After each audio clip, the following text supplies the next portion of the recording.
The laughter in the studio was almost deafening.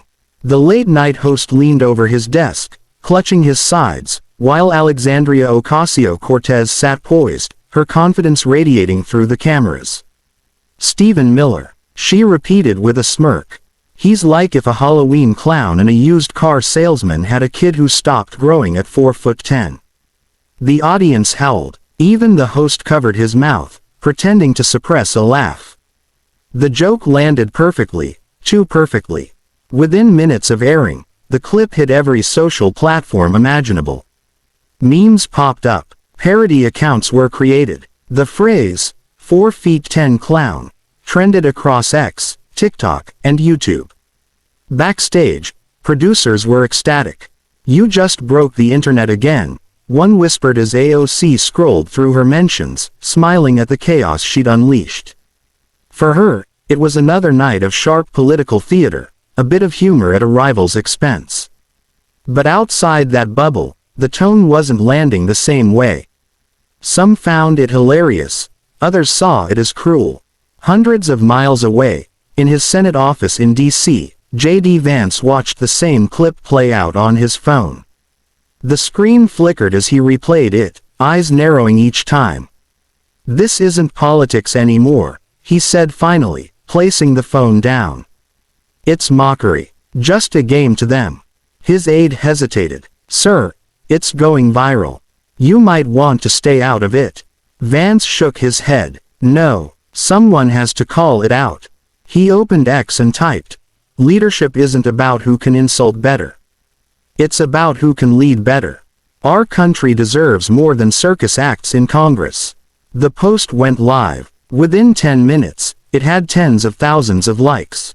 People across the political spectrum began to share it, not because they agreed with Vance's politics, but because they agreed with his point. By midnight, conservative talk shows were already quoting him. "JD Vance just said what everyone's been afraid to say," one commentator declared. "This constant ridicule, it's poisoning everything." The following morning, Vance was invited onto Good Morning America. When the host asked if he was being too sensitive, he met her gaze steadily. "Mocking someone's height or appearance doesn't make you witty," he said. "It makes you small. We need more decency in public life." For the first time in a long while, the audience didn't clap for comedy, they clapped for conviction. Amara's discovery haunted her all night. She couldn't forget the way Eleanor's eyes had followed the candle flame, hesitant, curious, alive. Could it really be true? Could the billionaire's daughter see, but not know it? The thought twisted in Amara's mind until she couldn't stand it any longer. At dawn, she made a quiet decision. She would find out the truth, no matter the cost. The next morning, she entered Eleanor's room carrying a single red rose from the garden. Dew glistened on its petals like tiny pearls. "It's a beautiful morning," Amara said softly, holding the flower close.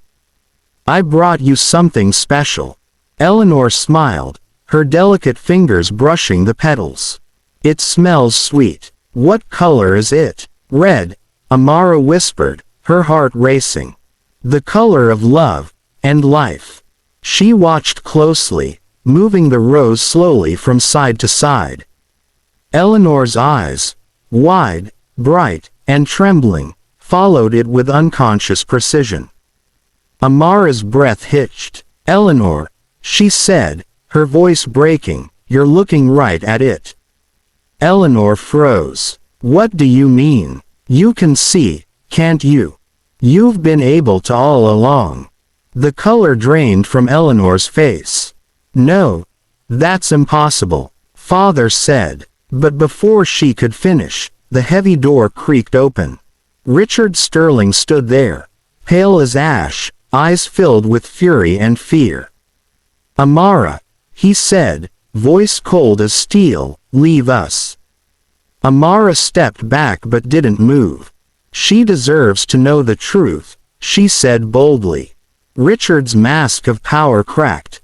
He turned to his daughter, his voice trembling.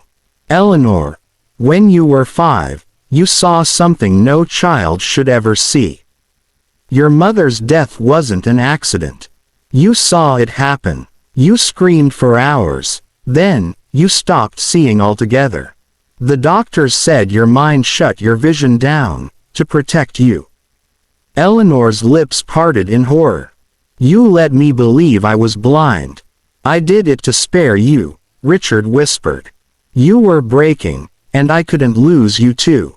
Tears streamed down Eleanor's cheeks as light flooded her soul.